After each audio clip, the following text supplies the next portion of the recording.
Pada sore hari yang cerah ini, kita bisa Allah berikan nikmat kesehatan, kesempatan, sehingga bisa bersama-sama kita datang di pelataran Masjid Nurul Mukminin. Bersama-sama kita untuk melaksanakan peringatan Maulid, peringatan hari lahirnya manusia agung, manusia mulia, pemimpin kita dunia wal akhirat, baginda Nabi besar Muhammad sallallahu alaihi wasallam, beserta yang mana kesempatan ini saya lihat Masya Allah banyak sekali yang hadir. Semoga kedatangan kita di tempat ini sebuah pulang membawa berkah, amin ya rabbal alamin. Salawat beserta salam kehadirat junjungan Nabi besar Muhammad sallallahu alaihi wasallam, keluarganya, sahabatnya, insyaallah kita umatnya. Yang sama kita hormati para ustadz, para kiai, para guru. Ada guru saya Al Ustadz Komarudin beserta ibu.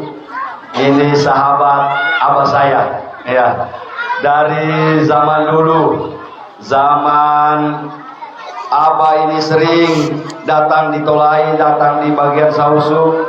Beliau ini sahabatan.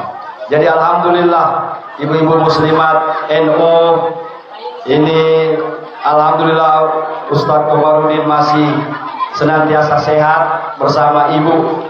Mereka membaktikan ilmunya untuk kita semua. Kita doakan semoga mereka berdua, Ustadz dan ibu, mudah-mudahan Allah panjangkan umurnya, amin.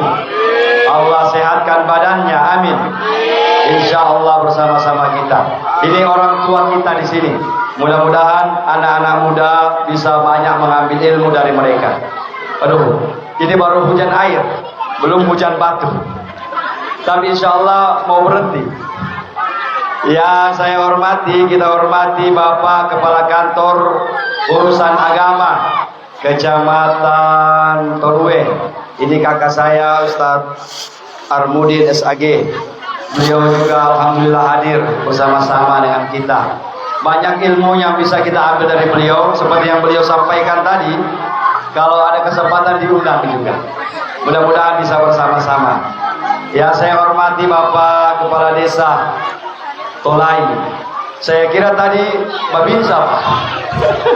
Dari awal pertama, oh Pak Babinsa ini karena tinggi besar. Ternyata iya, posturnya TNI. Ternyata Pak Kepala Desa. Insya Allah aman ini, aman. Karena kepala desanya saya besar. Amin ya rabbal alamin. Terima kasih sudah bersama-sama dengan kita. Inilah toleransi yang benar-benar luar biasa. Ya, ada dua ini saya dapat di kecamatan ini. Pak Kepala Desa beliau dengan Kepala Desa Nambaru. Nah itu juga agama sahabat Hindu juga. Tetapi di mana-mana saya ceramah di Nambaru ada terus beliau. Ya, mau acara Maulid kah, Isra Mi'raj, bahkan tahlil, takziah hadir terus. Kita doakan mereka ini senantiasa dalam bimbingan Tuhan Yang Maha Esa, bisa menjalankan tugasnya. Amin ya rabbal alamin. Langsung kepada ibu-ibu hadirin wal hadirat jamaah Maulid Nabi Muhammad sallallahu alaihi wasallam yang semuanya saya tak sebut satu persatu namanya. Mudah-mudahan semua insyaallah yang datang meluangkan waktunya di tempat ini pulang-pulang mendapatkan berkah, mendapatkan rahmat dari Allah. Juga saya hormati pasukan telur. Sudah gelisah pasukan telur. Tenang. Ya. Ustadz tidak lama-lama ini. Ustadz juga mau makan telur. Ya. Ini baru sedikit. Kemarin di Kayu Boko itu daerah tambang sana 25 Pak begini banyaknya. 25 banyaknya. Waktu saya baru tutup demikian. Baru demikian saya punya penutup itu sudah diserbu. Saya sama Pak Camat itu untung berdiri. Kalau tidak berdiri, aduh, hancur kita. Ini hal yang tidak bisa dilarang di Indonesia ini. Tidak ada. Bahkan waktu di acara pesona tentara yang jaga itu paha seperti begini dijaga dikelilingi TNI. Lolos juga Pak.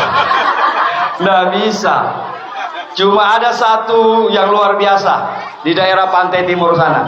Kita nggak usah sebut tempatnya. Dia punya telur begini, bukan ditaruh begini, dipisang, digantung. Tapi digantung dipakai derek. Jadi kalau anak-anak ribut naik lah derek. Diturunkan lagi. Subhanallah. Intinya apa? Bukan telurnya. Kalau telurnya kita beli di pasar satu rak, bisa bu? Ya bisa. Banyak di pasar. Cuma beda telur di sini dengan telur di pasar. Ya. Karena telur di sini, ini cerita ibu saya. Salam juga dari ibu saya. Tadi kurang sehat, ya. Ya. Beliau padahal suka mau ingin ketemu Ibu Komar, semua orang-orang tua di sini. Salam hormat saja. Menurut ibu saya dulu itu kalau orang yang buat seperti begini untuk maulid itu disalawatin bu. Jadi mulai masak berasnya untuk pulut pakai sholawat, Allahumma sholli ala sayyidina Muhammad wa ala ali sayyidina Muhammad. Bikin rangkaian bunganya bersolawat, masak telurnya bersolawat. Makan orang wanita-wanita haid tidak boleh pegang, tidak boleh. Kenapa? Katanya ini untuk dibawa ke masjid, ke maulid harus bersih. Maka kenapa makanan maulid itu jadi berkah? Masya Allah. Jadi waktu haul guru tua pendiri Al-Herat yang datang itu ketua Nahdlatul Ulama dulu, Profesor Dr. Kiai Haji Muhammad Agil Siraj. Beliau ceramah di Jawa, ada satu imam, Pak Imam dia, imam masjid, tetapi 3 anaknya jadi kiai semua. Bukan lagi jadi ustadz. Kalau ustadz ini kayak saya, kalau kiai itu udah yang lebih tinggi lagi. Jadi kiai semua. Ditanya, Pak Imam, itu dikasih makan apa anaknya? Kok jadi kiai semua? Jadi cerdas. Dia bilang, tidak ada kasih makan apa-apa. Cuma saya kalau pergi kondangan dibawain sama anak-anak, ya, dibawa ini untuk anak-anak di rumah. Setiap pulang dari maulid bawa telur, bawa ke rumah. Sampai di rumah didoakan. Didoakan, bismillah ya Allah, dengan berkat telur maulid ini cerdaskan anak saya ya Allah. Bismillah. Dikasih makan gitu. Jadi sebentar ini pulang bawa telur pakai doa. Kalau tidak pakai doa jadinya bisul. Muncul bisul, ya. Karena kebanyakan dimakan. Maka pakai doa, ya Allah, saya punya anak bandel, susah diatur, dikasih makan, bismillah. Ibu-ibu bawa juga satu sebentar, ya Allah, suami saya sudah sering jarang pulang, sudah jadi bang toib. Ya Allah, mudah-mudahan dengan berkah maulid ini, ya Allah, kasih cinta lagi suami sama saya. Ya, semua innamal a'malu bin niat, tergantung niat. Maka mudah-mudahan orang-orang zaman dulu yang punya pelihara ayam, mereka pelihara bebek, dibawa ke acara maulid, maka muncullah telur ayam, telur bebek. Yang tanam buah-buahan, tanam pepaya, mangga, dibawa juga ke acara maulid supaya berkah. Tetapi zaman sekarang ini sudah bukan cuma petani, bukan cuma peternak, tapi orang kios-kios banyak juga ini. Ada japotah, iya, ada tik-tik, apa itu? Pakai uang lagi, subhanallah. Cuma kemarin itu di satu tempat, anak-anak ada kumpul begini. Anak-anak lihat itu uang, banyak digantung. Ternyata begitu berebutan uang mainan. Kata anak-anak, aduh, di prank lagi kita. Tapi saya lihat ini asli ya? Asli, alhamdulillah. Jadi harus asli bu, jangan uang mainan. Alhamdulillah. Berikutnya peringatan Maulid Nabi Muhammad SAW. Apa itu Maulid? Maulid itu kita peringati sebagai bentuk syukur kita kepada Allah atas lahirnya manusia agung. Mana ini bentuk syukur semua. Ulama Syafi'iyah antara lain Al-Imam Jalaluddin As-Suyuti, beliau menjelaskan bahwa maulid ini huwa minal bid'il hasanah allati yudhabu fa'iluha. Barang siapa yang melakukan pekerjaan ini termasuk bid'ah. Bid'ah itu sesuatu yang memang Nabi tidak kerja. Nabi memang tidak pernah bikin maulid. Masa dia membuat maulid untuk dirinya sendiri? Ya, maka umat-umat setelah itu mereka mengadakan maulid guna untuk bersyukur kepada Allah dengan lahirnya imam ini, dengan lahirnya Nabi ini. Imam Syafi'i, mazhab Imam Maliki, Hanafi, Hambali, semua 4 mazhab semua menerima pelaksanaan Maulid Nabi Muhammad SAW. Bahkan Imam Ibnu Taimiyah juga pun begitu. Bahkan ada sekarang orang-orang yang tidak suka dengan Maulid, tafadhol, silakan. Intinya bersyukur, ya. Wabima minallahi rahmatan minallah, fabidzalika falyafrahu dalam Al-Qur'an. Kalau ada nikmat dari Allah, maka bergembiralah kalian. Maka inilah bentuk syukur kita, bentuk bergembira kita menyambut Nabi besar Muhammad SAW. Siapa Nabi Muhammad? Tak kenal maka tak cinta. Kenapa anak-anak zaman sekarang ini, bapak-bapak, kalau kita tanya siapa idola mereka, paling jarang anak-anak itu, oh idola saya Nabi Muhammad, idola saya Siti Khadijah, Siti Aisyah, jarang. Paling kalau ditanya ada laki-laki siapa idolamu, yang dia sebut pemain bola, ya, Ronaldo, Messi, Haaland. Kalau ibu-ibu muda ditanya siapa idolamu, Leslar, Lesti Bilar, ribut Lesti Bilar. Sekarang Lesti Bilar sudah cabut curut gugatannya, marah lagi mereka. Urusan apa? Lesti dipukul menangis. Iya, Lesti cabut laporan, kita yang galau. Ya, itu kan urusan artis, ya.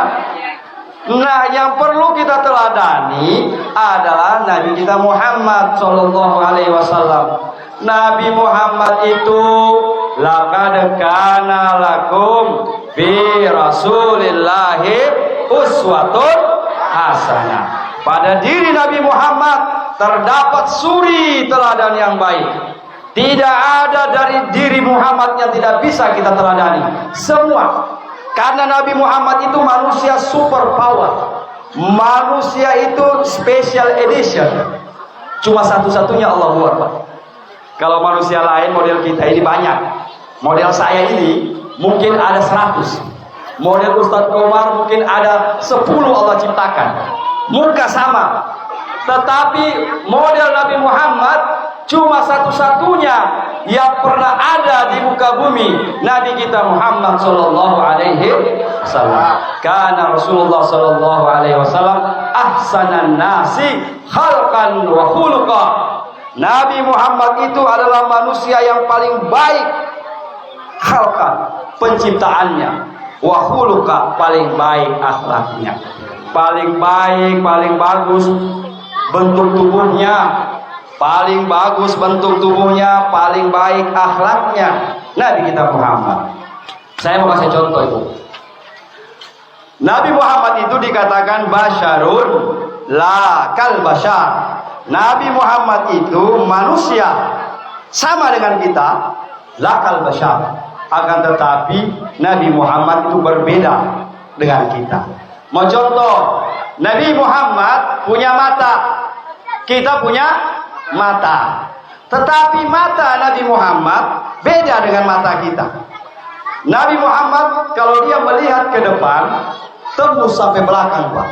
Seolah-olah Nabi Muhammad itu punya mata juga di belakang. Dua matanya, di depan, di belakang. Bahkan dalam sejarah Nabi Muhammad tidak pernah bisa disentuh oleh orang dari belakang, Bapak. Karena dia lihat di belakang. Tidak pernah ketika perang, Nabi perang, tidak ada musuh yang bisa tembus dari belakang. Kenapa? Nabi Muhammad melihat juga di belakang. Subhanallah. Itu dalam fisik. Hidung Nabi Muhammad punya hidung. Kita juga, cuma beda. Nabi Muhammad hidungnya mancung, indah. Kita ya ala kadarnya. Alhamdulillah bisa bernapas. Itu dalam bentuk. Nabi Muhammad punya hidung, tapi hidungnya Nabi Muhammad beda dengan kita. Penciuman Nabi itu bisa menembus dari jarak 70 km. 70 km itu Nabi sudah cium di sini. Maka kota Madinah tidak pernah ada musuh yang bisa datang tanpa sepengetahuan Nabi.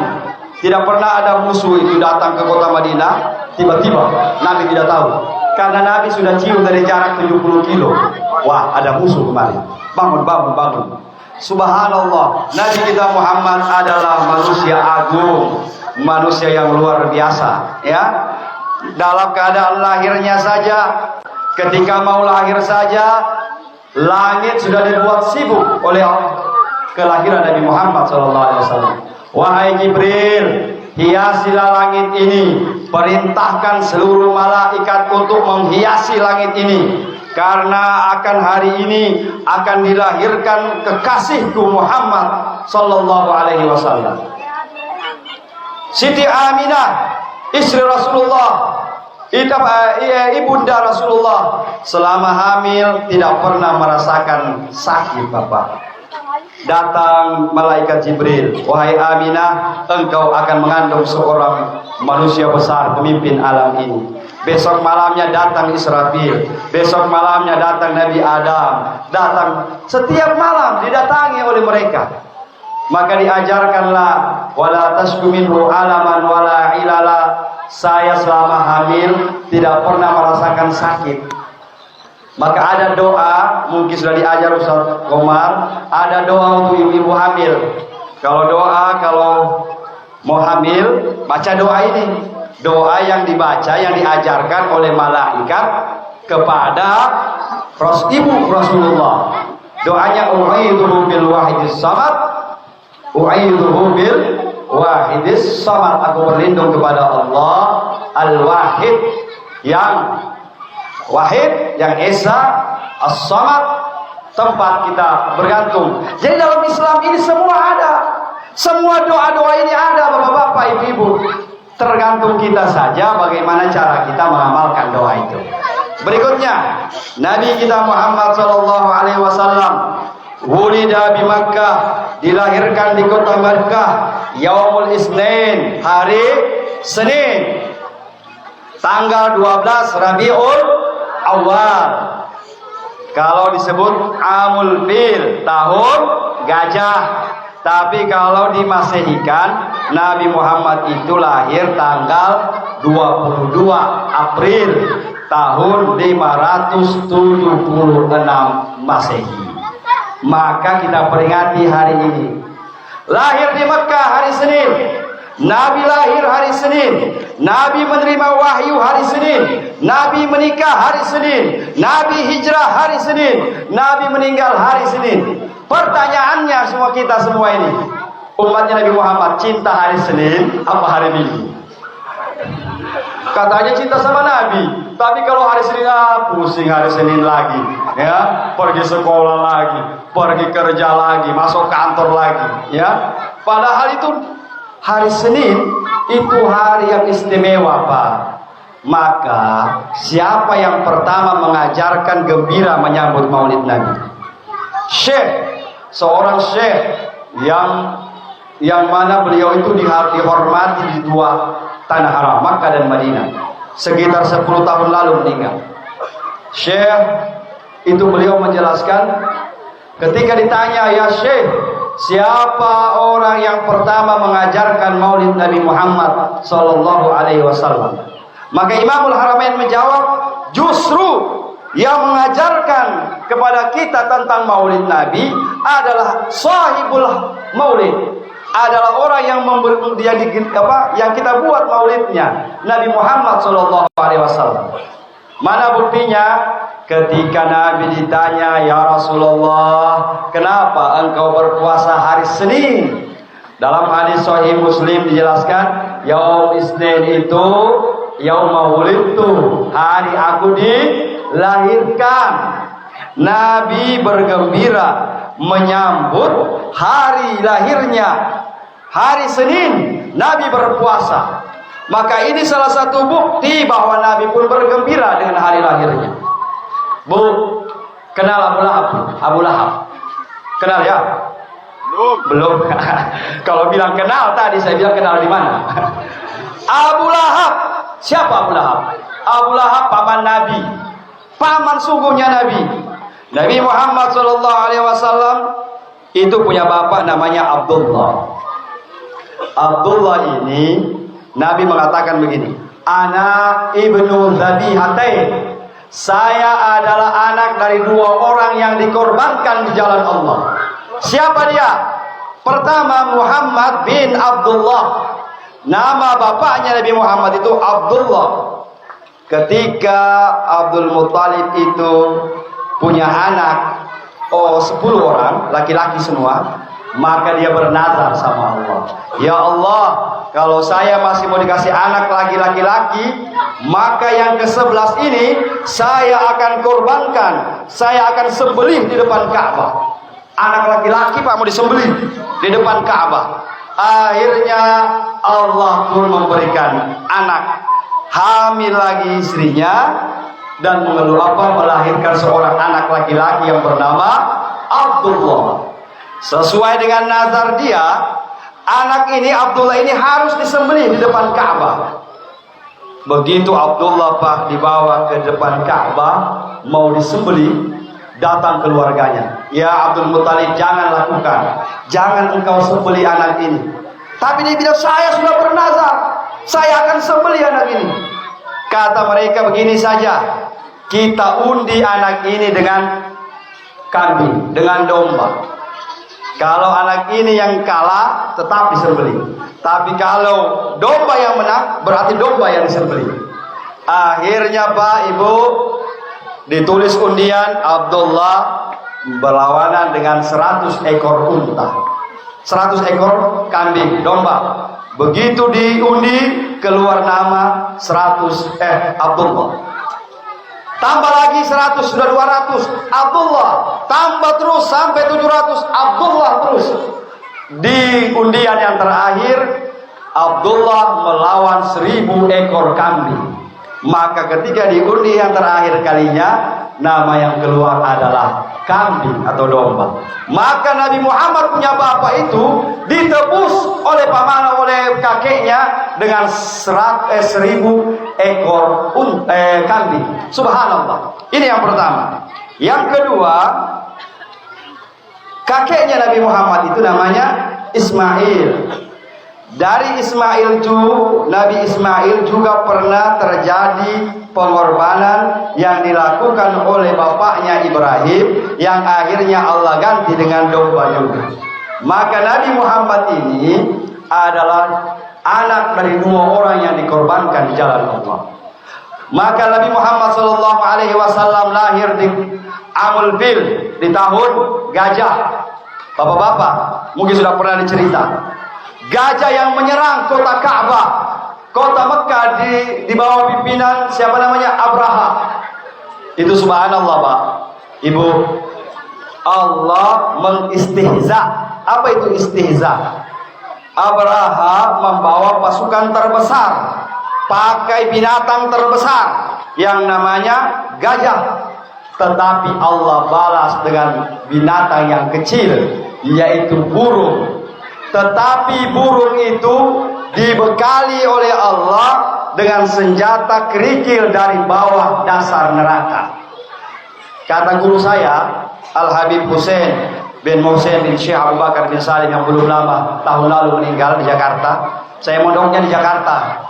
Tamat dari Aliyah Parigi sama Abah, saya ke Dolo, pondok pesantren Madinatul Ilmi sama Habib Segaf. Setelah itu saya ke Jakarta lagi, mondok di sana sekitar 6 tahun. Kalau Habib saya cerita, bahkan saya pernah mondok di Madura, di Bangkalan Pak. Tapi saya nggak tahu bahasa Madura. Ya, susah sekali di bawah. Saya hampir 1 tahun lebih di sana, sama Kiai Mas'ud di Bangkalan, dekat Baholil. Iya, benar. Tapi saya nggak bisa itu bahasa itu, susah.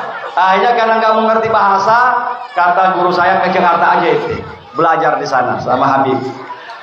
Berikutnya Pak, kata Habib itu burung-burung ababil itu, setiap kerikil itu dibekali dengan nama masing-masing, itu pasukan masing-masing. Jadi dia pegang 2. Begitu dijatuhkan Bapak Ibu, maka batu itu mencari kemana sesuai namanya. Kalau dia tembus di kepala, kerikil itu tembus sampai di kaki, sampai ke gajah-gajahnya. Wow, Masya Allah, sampai ke gajah-gajahnya. Akhirnya pasukan Abraha semua mati. Allah sisakan 1 orang. Supaya apa? Supaya mau cerita ke kampungnya. Lari pasukan Abraha 1 orang yang masih hidup Pak. Dia tidak tahu itu burung ababil di belakangnya, karena masih ada satu, dia punya nama itu, masih ada namanya di situ. Sampai dia di tempatnya, di kerajaannya, dia cerita sama orang-orang di situ. Habis semua pasukan, tinggal saya sendiri. Bahkan Raja Abraha pun sudah mati. Begitu dia habis cerita, burung ababil yang tadi itu muncul, lemparkan lagi satu bom, mati di situ. Ini bukti kelahiran Nabi Muhammad SAW itu adalah suatu kejadian yang luar biasa. Setelah Nabi Muhammad, kalau kita mau cerita panjang sekali, mulai dari sekarang ini mungkin sampai besok tidak habis-habis. Kalau cerita tentang sejarah Nabi, coba kita ke tema meneladani akhlak dan meningkatkan cinta kepada Rasulullah. Baik, kita bahas tema ini. Meneladani akhlak. Akhlak Nabi Muhammad ketika ditanya sama Aisyah istrinya, "Ya Aisyah, bagaimana akhlaknya Nabi?" Maka Aisyah menjawab, "Kana khuluquhul Quran." Nabi Muhammad itu akhlaknya semuanya dari Al-Quran. Jadi kalau di Al-Quran itu apapun yang ada dalam Al-Quran sudah dipastikan Nabi sudah laksanakan semua. Nabi sudah laksanakan semua. Sekarang kita umat Islam sudah jarang baca Quran, ya. Yang lebih banyak kita baca HP. Umat Islam, tapi bukan ibu-ibu di sini. Kalau baca Quran, a'udzubillahi minasyaitonirrajim, bismillahirrahmanirrahim, yasin wal Qur'anil hakim. Baru berapa lembar mengantuk sudah. Dia nanti besok lagi disambung. Dah selesai itu yasin. Tetapi kalau baca WA, baca HP, Facebook, wah, sampai tengah malam tidak mengantuk-mengantuk, Pak. Ini luar biasanya ini HP ini, ya. Iya, siapa yang bukan ibu-ibu di sini? Luar biasa. Wah. Maka baca Quran, iqra'ul Quran. Kalau mau contoh Nabi itu akrab dengan Al-Quran, Bapak Ibu. Ya. Cuma saya sarankan bukan cuma nanti di sini, di mana-mana saya sarankan. Kita umat Islam jangan cuma lancar yasin. Saya tahun 2018 itu berangkat haji, pimpin jamaah haji Parigi Motong, saya ketua rombongan ke sana tahun 2018.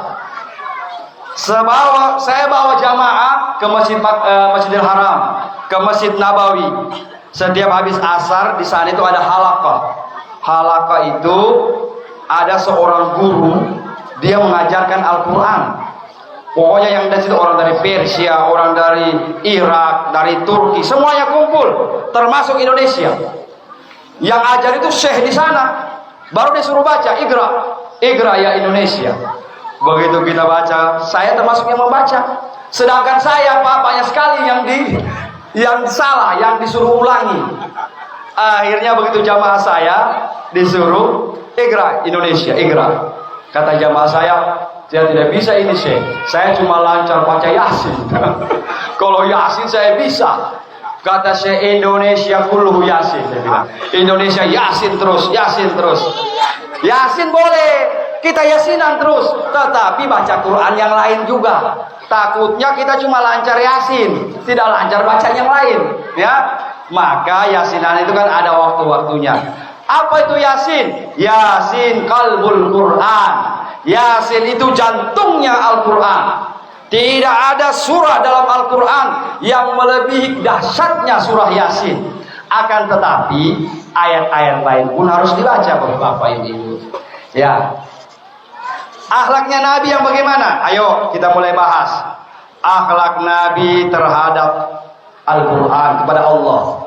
Kita ini harus berakhlak sama Allah. Kita mau pergi ketemu bupati. Ketemu bupati harus pakai pakaian rapi. Ketemu gubernur pakai pakaian rapi, yang perlu yang disetrika. Tetapi ketemu Allah, kita asal-asalan, tidak ada akhlaknya kita sama Allah. Seharusnya sholat itu, Pak, pakai pakaian khusus. Kalau abah saya itu ada sarung khusus keundangan, ada sarung khusus sholat, sarung khusus pakai tidur, sarung khusus pakai mandi. Kita umat Islam zaman sekarang, wallah, satu semua dipakai. Habis pindah sapi pakai sholat juga. Habis kasih bersih walet pakai sholat juga. Nggak ada akhlaknya sama Allah. Maka kita harus berakhlak. Maka sunnahnya sholat itu pakai pakaian putih. Itu sunnahnya. Kalau pakaian lain boleh, yang penting yang polos. Jangan pakai pakaian itu makruh hukumnya. Pakai pakaian sholat yang bertulisan Allahu Akbar yang di belakang. Oh, partai gerakan. Waduh. Oh, ini calon presiden ini ya. Gimana orang yang di depan Rasulullah? Bagaimana akhlak kita terhadap Rasulullah? Kalau nama Rasulullah disebut, harus bersolawat. Nabi Muhammad, Allahumma salli wa sallim wa barik alaih. Nabi Muhammad disebut namanya, bersolawat sama Nabi. Ya, bahkan Nabi mengatakan begini: kalau ada umat Islam punya anak laki-laki 4 orang, 4 orang. Dari 4 orang anak laki-laki ini tidak ada dikasih nama Muhammad biar satu. Maka ini kata Nabi orang pelit. Anaknya laki-laki 4. Harusnya ada satu, Muhammad Nur, Muhammad apa, yang penting ada Muhammadnya. Ini tidak, anak laki-laki 4, Ronaldo, Messi, Rizky Bilar. Tidak ada Nabi Muhammad. Tidak ada ambil nama Muhammad. Ayah dia tanya, Ustaz, anak saya sudah 4, tapi tidak ada yang Nabi Muhammad.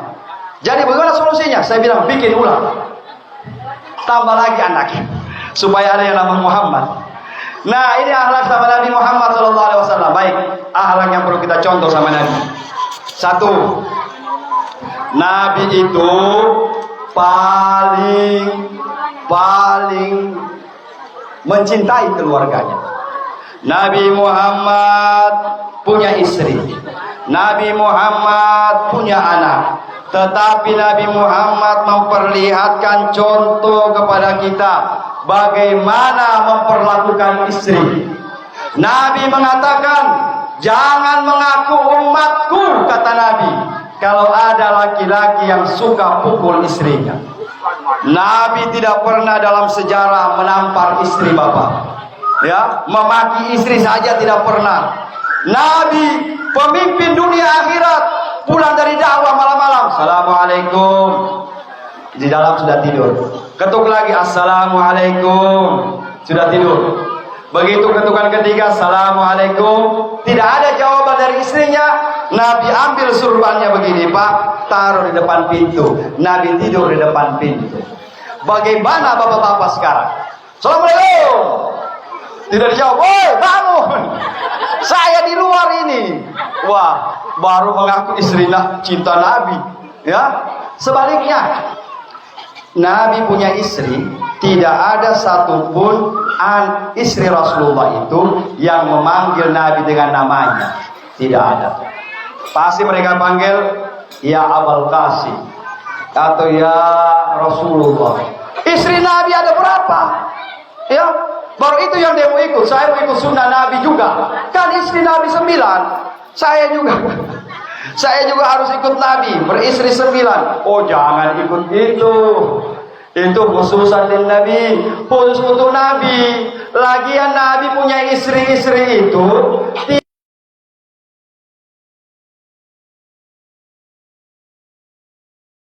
mau ikut Nabi banyak istrinya, silakan, banyak janda-janda. Karena Nabi punya istri semua janda semua, janda tua semua. Ya, nah, Nabi punya istri tidak ada yang panggil nama, Muhammad. Kalau kita zaman sekarang, ya, kita zaman sekarang, kalau masih pacaran panggilnya apa? Sayang. Sayang di mana sayang? Nah, sayang di mana? Sayang. Begitu sudah menikah, dapat anak 1, berubah panggilan. Adik, kakak. Nah, sudah masih bagus itu. Begitu anak 2, berubah lagi panggilan. Papanya Aco, mamanya Aco. Begitu anak ketiga, berubah lagi panggilan. Bukan lagi, tidak lagi mama Aco, papa Aco. Kau Kau dari mana kau? Kau dari mana? Padahal awalnya dulu panggilan sayang, berubah sesuai waktu. Dulu waktu pacaran, boncengan naik motor boncengan, dekat sini, peluk. Jangan mau jatuh. Tetapi begitu sudah 3 anak, istrinya ngomong, Pak jangan laju-laju Pak, siapa suruh Pak Ibu tadi? Berarti kita ini Bapak berubah, kita punya panggilan gara-gara sudah menikah. Nabi tidak begitu. Mulai dari saat menikah sampai selesai panggilannya tetap. Kalau dia panggilan sayang terus. Nah, sekarang kan orang begitu, yang, loyang. Yang. Apa yang ini? Oh, loyang. Oh, padahal sayang. Disingkat jadi yang. Berikutnya, akhlak Nabi terhadap tetangga penting juga ini. Nabi mengatakan, ini penting, al-jaru qabla dar. Carilah tetangga dulu sebelum buat rumah. Umat Islam semua kita kalau mencari tetangga, kalau tetangga jelek, Bapak jangan buat rumah di situ. Maka Nabi bilang, sebelum buat rumah, siapa di sebelah? Oh, om ini. Bagaimana orangnya? Bagus. Siapa di sini? Oh, mas itu. Bagaimana orangnya? Bagus, bertetangga. Nanti hari kiamat, bapak-bapak, ibu-ibu, saya ceramah waktu di South Trans Torono 4 hari lalu. Saya sampaikan juga. Nabi ketika ditanya tentang ayat yauma yanfuru bis-suri fatatuna afwaja wa futihatis sama'u fakanat abwaba wa suyyiratil jibalu fakanat saraba. Ketika Nabi menafsirkan ayat ini menangis Nabi. Ditanya sama sahabat, ya Rasulullah, lima tabki ya Rasulullah, kenapa engkau menangis wahai Nabi? Maka Nabi menjawab, nanti hari kiamat ketika manusia dibangkitkan oleh Allah, umatku ini akan terbagi menjadi 12 bentuknya manusia. 12 Bu, tidak panjang-panjang ceramah ini, mudah-mudahan tidak sampai 12. 1, kata Nabi, ada orang dibangkitkan dari dalam kuburnya hari kiamat, dia dalam keadaan buta, padahal waktu di dunia tidak buta. Dalam Al-Quran, ya Rabb, lima hasyartani a'ma faqad kuntu basira. Ya Allah, kenapa kami buta dibangkitkan saya ya Allah? Padahal dulu waktu di dunia saya melihat. Maka kata Allah, kadzalika atatka ayatuna wa kadzalikal yauma tunsa. Dulu waktu di dunia saya beri mata kamu, tapi matamu tidak pernah kau pakai melihat bagaimana fakir miskin, bagaimana anak-anak yatim, bagaimana pembangunan masjid, bagaimana pembangunan pesantren, tidak pernah kau lihat itu.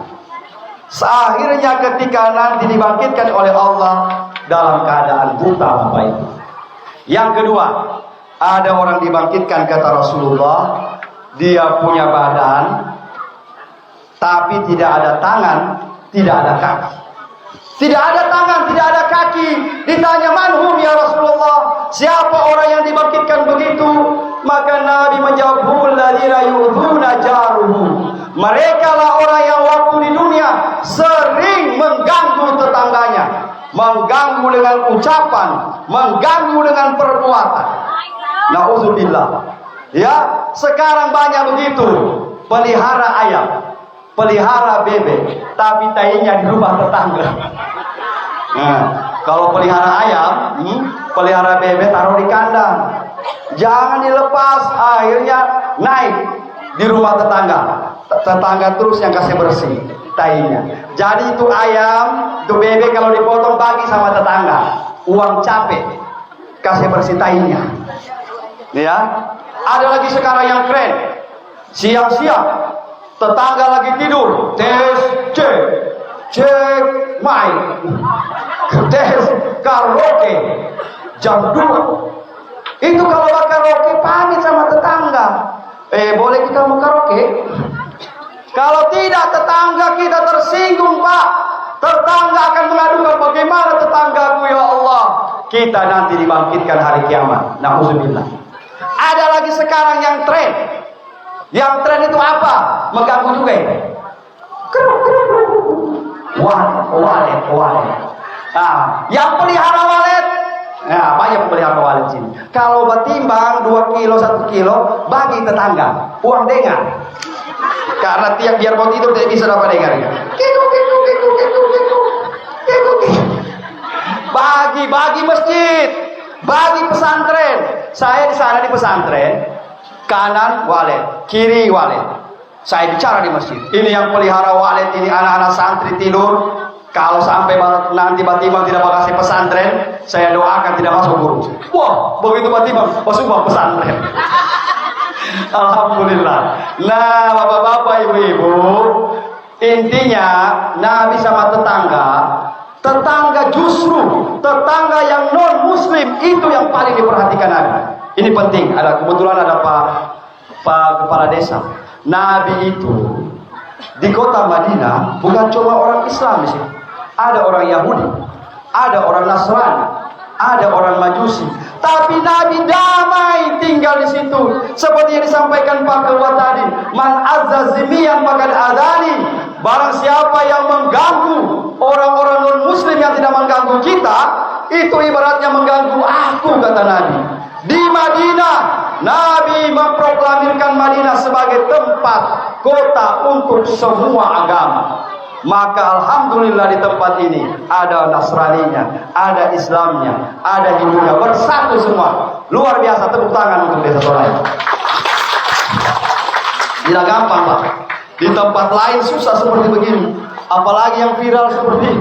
Saya baru perhatikan nanti Pak Kades bilang tadi, oh iya, bagus samping ini masjid, ya. Subhanallah, ini luar biasa. Nabi ajarkan sama kita toleransi beragama, ya. Satu kisah, mungkin jadi kisah terakhir. Pak, di ujung kota Madinah hiduplah seorang Yahudi buta matanya, Pak, buta. Dia cuma makan dari orang kasih saja. Tiba-tiba Nabi melihat orang Yahudi itu, Nabi ambil makanan di rumahnya, kasih makan. Bukan cuma ditaruh di tangannya, Pak, disuapin itu orang Yahudi. Nabi yang lakukan. Begitu sementara disuapin, yang buta kan tidak lihat siapa yang datang. Dia tanya, kau dari mana? Dia bilang, saya dari Madinah. Engkau kenal nama Muhammad? Padahal Nabi Muhammad yang sementara kasih makan ini. Saya kenal. Kamu tahu itu Muhammad sahir. Dia bukan sihir. Muhammad itu kahin. Muhammad itu dukun. Orang jahat dia. Jangan kau dekat-dekat dengan dia. Padahal yang sementara dia cerita, ini orang yang sementara kasih makan. Apakah saat itu Nabi langsung berhenti kasih makan? Tidak. Besoknya Nabi datang lagi. Besoknya, lusanya datang setiap hari. Kasih makan Yahudi. Sementara kasih makan maki Nabi. Sementara kasih makan fitnah Nabi. Tapi Nabi salah. Suatu saat Yahudi merasa tidak ada lagi yang datang kasih makan dia. Dia tanya satu hari, mana orang yang kasih makan saya tiap hari? Tidak ada lagi. Akhirnya sampai 1 bulan, tidak ada lagi orang datang kasih makan seperti itu. Suatu saat Abu Bakar, sahabat Nabi, tanya sama anaknya Siti Aisyah, istrinya Nabi, wahai Aisyah, apa yang dilakukan Nabi yang tidak pernah saya buat? Apa sunnahnya Nabi yang belum pernah saya buat ayahmu ini? Kata Aisyah, kalau sepengetahuan saya, wahai ayahku, semua sunnah Nabi engkau sudah lakukan semua. Cuma ada satu, engkau tidak pernah kasih makan orang Yahudi buta di sana. Oh, ada Yahudi? Iya. Rasulullah waktu hidup setiap saat kasih makan dia. Akhirnya Abu Bakar ambil makanan, dia cari itu orang Yahudi buta di sana. Begitu sampai di sana, ya Abu Bakar langsung ambil roti, ditaruh di tangannya. Dia makan. Katanya orang buta ini, kau ini bukan yang seperti yang dulu. Kalau yang dulu datang itu bukan cuma dia taruh di tanganku, tapi dia suap saya. Siapa yang dulu itu? Menangis Abu Bakar. Wahai Yahudi, ketahuilah siapa yang kasih makan kau setiap saat. Dialah Nabi Muhammad sallallahu alaihi wasallam. Menangis Yahudi. Berarti ya selama ini kasih makan saya Muhammad? Iya. Lalu di mana dia? Dia sudah meninggal dunia. Gara-gara itu bersahadat, Pak, asyhadu an la ilaha illallah wa asyhadu anna Muhammadar Rasulullah. Dia masuk Islam karena akhlaknya Nabi Muhammad sallallahu alaihi wasallam. Tidak ada manusia yang akhlaknya sama dengan Nabi Muhammad. Di hadapan Nabi Muhammad semua sama. Bahkan Nabi orang yang paling cinta sama anak. Setiap ke Mekah, Pak, Nabi punya kantong gamis begini penuh dengan apa? Penuh dengan hilwa. Apa itu hilwa? Gula-gula. Setiap ketemu anak kecil kasih gula-gula. Setiap ketemu anak kecil kasih gula-gula. Bukan kayak kita sekarang ini. Kalau ada anak kecil kasih mata besar begini. Jadi anak-anak takut. Nabi SAW contoh kita, suri teladan kita yang insya Allah akan kita bawa. Amin ya rabbal alamin. Sebagai akhir, ini sudah mau malam juga barangkali. Saya mau ceramah di Lebo lagi sebentar. Semua yang dibawa ini insya Allah jadi berkah. Amin. Sehat walafiat Bapak. Ya. Yang makan satu mudah-mudahan cerdas anaknya. Yang makan dua mudah-mudahan sehat badannya. Yang makan tiga babisul. Karena orang sudah tidak dapat. Cuma kamu semua ya. Mudah-mudahan. Dan saya juga minta 1 biji. 1 biji telur maksudnya. Kita dapat semua. Amin ya rabbal alamin. Terima kasih. Inti teladani akhlak Rasulullah. Cinta kepada Rasulullah. Man ahabbani man ahya sunnati faqad ahabbani. Siapa yang cinta menjalankan sunnahku, dia mengikuti aku. Wa man ahabbani kana ma'i fil jannah. Siapa yang mencintai Nabi pasti masuk surga bersama Nabi. Amin. Mau masuk surga bu semua? Mau masuk surga, tapi belum tentu ketemu Nabi. Karena surga itu sama niyata abwab. Surga itu 8 tingkat. Kalau kita di tingkat pertama tidak pernah ketemu dengan Nabi. Mudah-mudahan, amin ya rabbal alamin. Demikian apa bisa saya sampaikan. Mudah-mudahan ada manfaatnya. Pasukan telur sudah siap. Akhirul kalam, wallahu musta'an. Wassalamualaikum warahmatullahi wabarakatuh.